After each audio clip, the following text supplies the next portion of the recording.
మార్గం అనే శీర్షిక లోపల మనము ఈరోజు కృష్ణతత్వం గురించి తెలుసుకుందాం.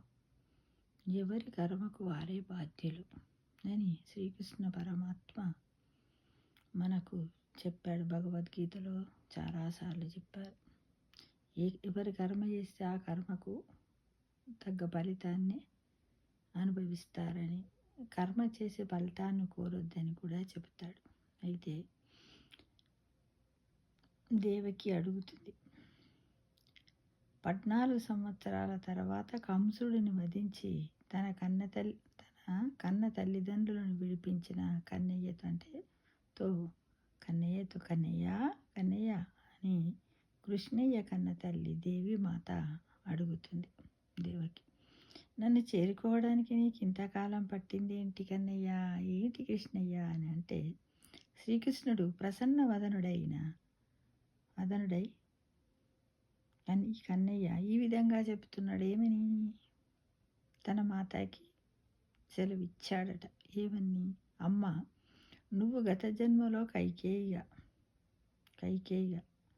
మాత కౌసల్య నుంచి శ్రీరాముడు ఆయనను 14 సంవత్సరాలు విడదీశాం తల్లి నుంచి.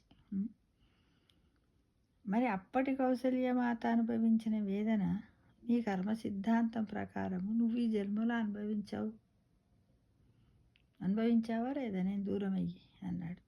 కర్మలకు పరమాత్ముడి తల్లి కూడా అతీతము కాదు. అంటే ఎవరు చేసిన కర్మలకు వాళ్ళు బాధ్యత వహించాల్సిందే, దాన్ని తప్పకుండా అనుభవించాల్సిందేనంటే, దేవుడికి ఒక న్యాయము, పేదవాడికి ఒక న్యాయము, ధనవంతుడికి ఒక న్యాయము, మామూలు మనిషికి ఒక న్యాయము, మధ్యతరగతి వాళ్ళకంటూ ఉండదు.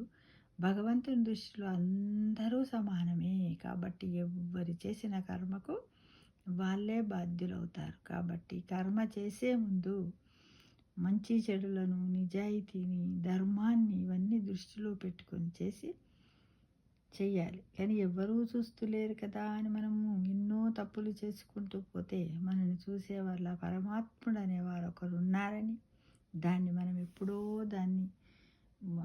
రుణాన్ని తీర్చుకోవలసి ఉంటుందని కూడా మనం భావిస్తూ ప్రతిరోజు అలా ఆలోచిస్తూ చక్కగా మనము నిజాయితీగా, ధర్మయుక్తంగా మన కర్మను చేసుకుంటూ పోతే చక్కటి ఫలాలు. అంటే ఇప్పుడు చూడండి, ఉదాహరణకు ఒక మంచి మామిడి చెట్టు పెడతాం, అది పండిన తర్వాత తీయగా ఉంటుంది కదా.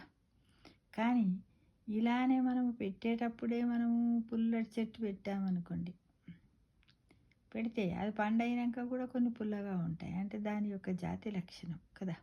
అలానే మన జీవితంలో కూడా మనం చేసే ప్రతి పని మంచి చేసినట్టయితే మనకి తీయటి ఫలాలే వస్తాయి. మనము చేదు, వగరు లాంటి చెడు పనులు చేసినట్టయితే అలాంటి ఫలాలే వస్తాయని గ్రహించి ముందును